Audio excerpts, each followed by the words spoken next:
Is your Dalmatian destroying absolutely everything in your house and it's driving you mad, but you don't know what to do about it? Well, don't worry, we have the video for you. Welcome back to the Fenrir Dalmatian Show. My name's Joe and I'm a certified canine leader here at FenrirCanineLeaders.com. We are dedicated to helping you learn everything you could possibly want to know about the Dalmatian and then how to become a high-level canine leader so you can raise your very own. So if you're new here, don't forget to subscribe and turn on that notification bell so you never miss a future upload. If your Dalmatian is destroying absolutely everything in your home and it's kind of got to a point where you don't really know what to do, well, today we're going to be tuning into a webinar that canine behaviorist and founder of FenrirCanineLeaders.com, Will, has recorded all about what to do with dogs that are destroying things. So in this quickfire webinar, we're going to be talking about how I, as a canine behaviorist, help the clients that I work with destructive behaviors with their dogs, whether that's destroying furniture, destroying doors, digging up carpets, any kind of destruction in the home we're going to address in today's webinar.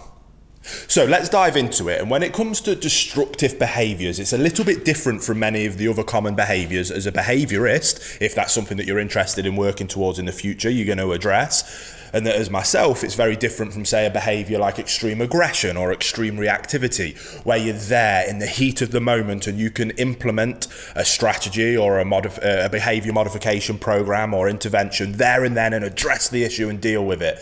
Destruction tends to be an issue when people go out to work and they come home and the home is destroyed. So we have to address it in a little bit of a different way. And oftentimes it's more around the management of a behavior as opposed to being able to correct the behavior. Now let me explain what I mean. First and foremost, we have to understand where is it that a destructive behavior comes from.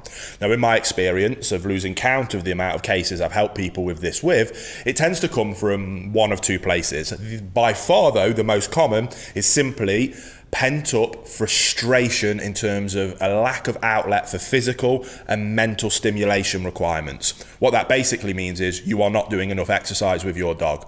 If you go out and do more exercise with your dog, give them more mental stimulation, enough that truly satisfies them every single day, depending on their breed and specific requirements for them as a dog, that will 9 times out of 10 address the problem of destructive behaviors. Now, sometimes people don't want to hear that. What they want is for me as a behaviorist with the reputation that I've got to be able to come in and wave a magic wand. They don't have to do anything for their lifestyle and I fix their broken dog. Their dog isn't broken. The dog is simply bored and frustrated. We need to give them a positive outlet for that frustration and that will address the problem. So we're going to significantly increase the amount of exercise we're doing and significantly increase the amount of mental stimulation that we're giving them. If you're prepared to do that, 9 times out of 10, you're going to solve this problem. Now, if you want to do that in more of a professional setting, you're going to have to develop the people skills of being able to get that across to your clients in a way that, first of all, won't upset them by simply calling them out and telling them that they're the problem,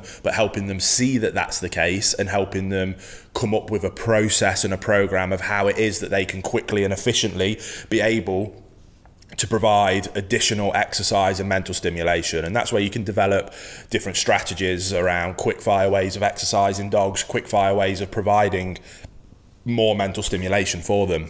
Hey guys, sorry to quickly interrupt the video. I just wanted to let you know, if you didn't know already, that my first book has come out, is now officially published and ready for you to check out if you are interested. It's called Raising and Training Perfect Puppies, The Missing Secret to Success. I think you'll find it really valuable, and if you'd like to check it out, there will be a link in the description box below. And as is always the case with any behavior case that I work on, I always help our owners restructure their relationship with their dogs and help them become a higher level canine leader.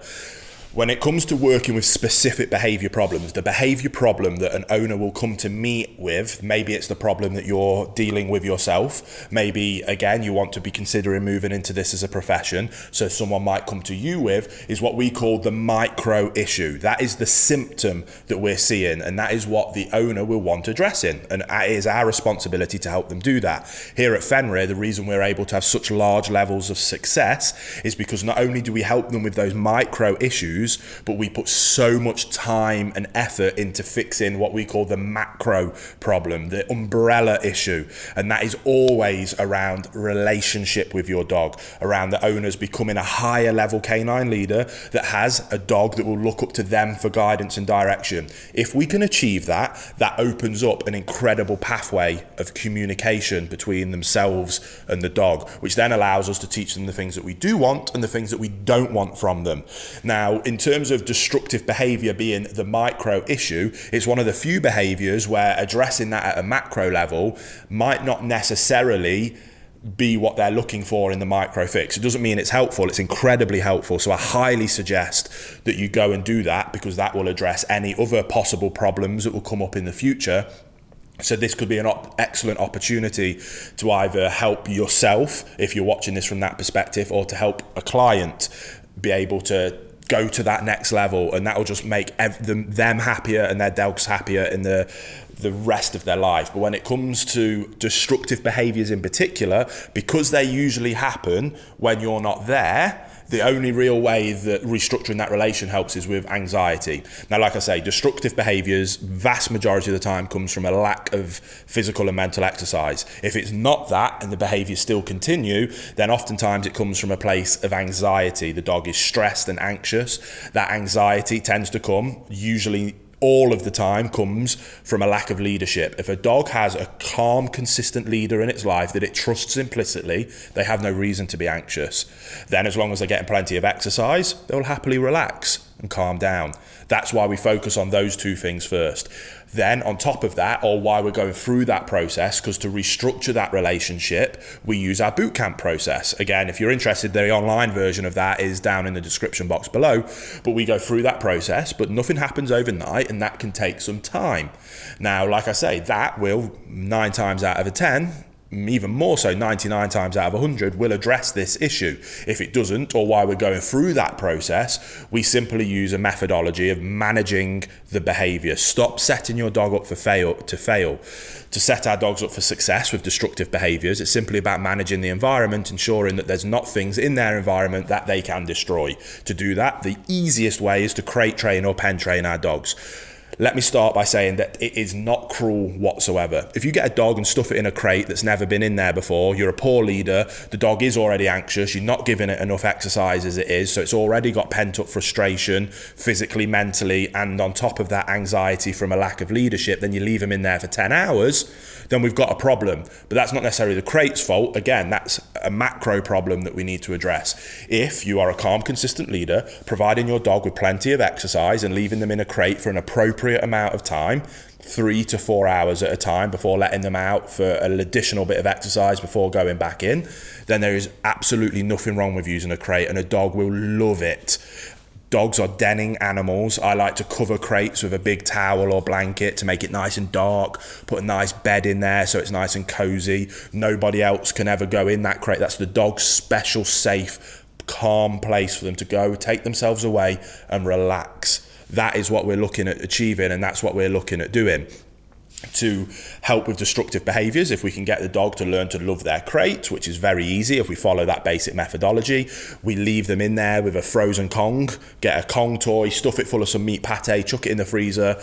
Then before you go out, 10 minutes before you go out, let them sniff the Kong, put the Kong into the crate, shut the crate door so they can't get in there. And I promise you do that every time, your dog will be begging you to go away so that you can let them in the crate and shut them in there with that Kong. They'll look forward to that time alone. You add that on top of exercise, they go in, the Kong provides additional mental stimulation while they work their way through it. Happy days, everyone's happy. The dog then works their way through the Kong. Oh, I'm knackered now, I'm just gonna have a little sleep until the boss comes home. You come home, do a bit more exercise. Again, it's not rocket science. Add in more exercise, add in better leadership, control the environment, nothing in your house ever gets destroyed again. It's not rocket science. The theory is simple and straightforward, just requires a little bit of commitment and dedication and leadership on your part if the owner, or helping your clients' owners be able to implement those kind of basic strategies just with dedication and commitment to the desired outcome, which is having a perfect dog, which you will have if you put in that effort. So I hope that was helpful. Go away, get stuck in, start implementing those things, and I promise you, you're going to achieve incredible levels of success. And there you have it, guys. Some really useful tips and tricks from Will there, all about how to stop your dog destroying things. I really hope you enjoyed today's video. If so, get involved in the comments down below, as we would love to hear from you. Don't forget to subscribe and turn on that notification bell, as we have 3 dedicated videos coming out every single week, so I can't wait to see you in the next episode.